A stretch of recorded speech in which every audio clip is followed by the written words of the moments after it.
acho que essa fase de transição, ela já é por si só um problema. Porque você é jovem, então você está acostumado a morar com seus pais, a ser bancado pelos seus pais. E de repente você se vê com, por exemplo, morar sozinha. Eu fui morar sozinha, eu tinha 18 anos. E aí foi uma experiência muito doida, porque eu ficava, cara, cadê minha mãe? Eu me machucava e eu ficava, eu preciso da minha mãe, eu não tenho ninguém aqui pra me ajudar. É muito doido, mas ao mesmo tempo é bom porque você amadurece.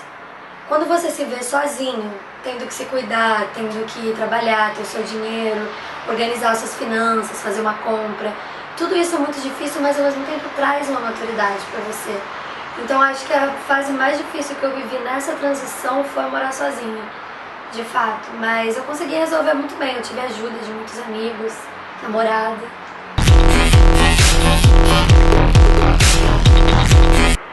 Na verdade, a política já é uma coisa corrupta. É incrível que quando falam política, você já liga a corrupção, é uma ligação instantânea. E é difícil, porque eu já conheci políticos de perto, já tive um tio que foi vereador, minha mãe também já se envolveu na política, e não adianta, é um meio que pra você entrar, você tem que se corromper. Porque não deixam você subir, você se tornar prefeito, presidente, se você não for corrupto, o que é um absurdo. O que é um absurdo? Por mim, se você jogasse uma bomba, seria lindo, você matava todos eles, mas não é um jeito certo de você resolver esse problema.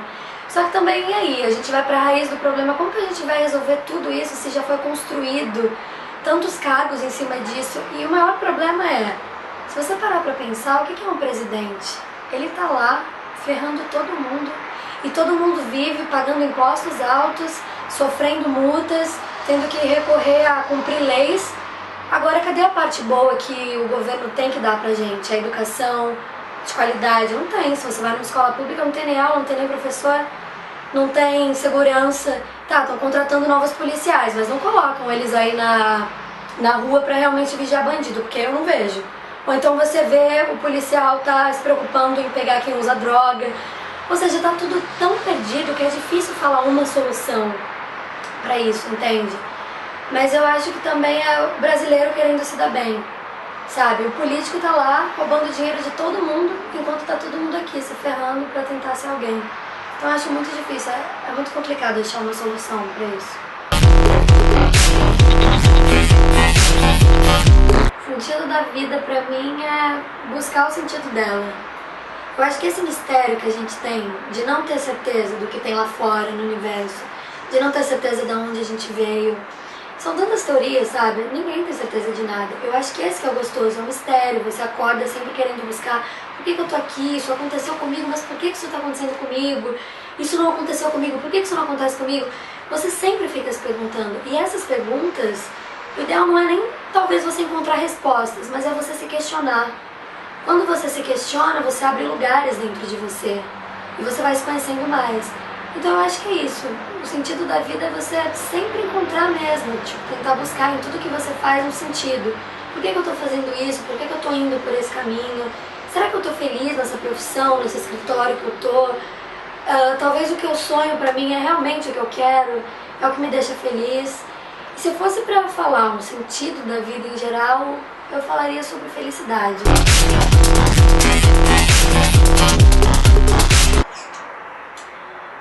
A liberdade sexual na adolescência tá absurda. Assim, eu nunca fiquei mais perplexa do que eu fico hoje em dia. Eu guardei minha virgindade durante anos, sempre convivi com amigas que também foram virgens por muito tempo. E hoje eu vejo mais de 1000 casos de meninas que, sei lá, iniciam a vida sexual aos 10 anos, ou seja, nem menstruaram, o corpo nem tá formado, e com 12 elas engravidam. 12, 13, 14, isso é a coisa mais comum que tem. E às vezes a pessoa não sabe nem quem é o pai, sabe? Não, sabe, com 12 anos você não tá pronto pra você criar um filho. Não é assim, engravidei, isso é lindo, vou ficar com uma barriga. Não, você tá colocando uma pessoa no mundo. E essa pessoa vai depender de você. Sem dúvida. Aliás, eu acho muito egoísmo não acreditar. Porque pensa, cada galáxia tem milhões de estrelas. E existem milhões de galáxias. A gente tem, já vi uma pesquisa, né? Não sei se o número está correto, mas falam que existem 4,8 bilhões de estrelas. E os planetas ficam dentro dela, ou seja, é muito egoísmo pensar que só existe o planeta Terra, só existe a gente, e só existe vida aqui.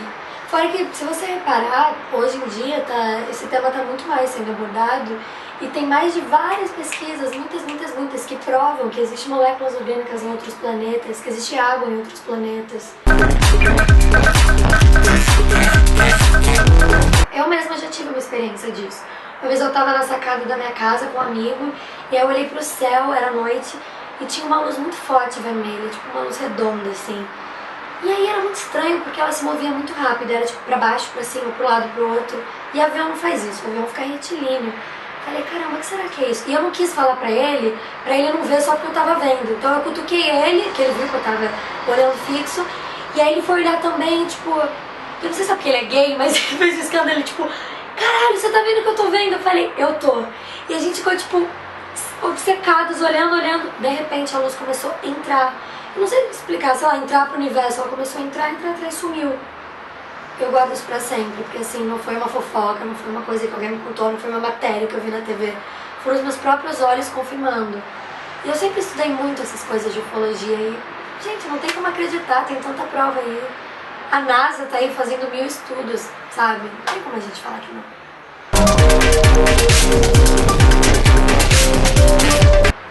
Na verdade, a palavra religião vem de religar. Então a ideia da religião era unir todos os povos. Só que não foi o que aconteceu, porque cada religião virou um sistema monetário. As pessoas ganham dinheiro em cima disso, em cima da fé dos outros. E também tem essa coisa, né? Você é evangélico, você não pode ser amigo do católico, porque o católico não respeita o espírita e o espírita não gosta do candomblé. E não era isso, era pra todo mundo se unir. E pra mim também a fé não tem nada a ver com religião. Porque pra mim fé não é você acreditar em um poder supremo de alguém ou acreditar em alguém. Mas fé é você acreditar em você. Acreditar no porquê você está aqui, no que você veio realizar aqui, no que você tem vontade de realizar aqui. E mais importante, fé em você mesmo. Você sempre vai ser capaz de realizar tudo que você quiser, só que depende de você. Se você não acreditar em você, ninguém mais vai acreditar.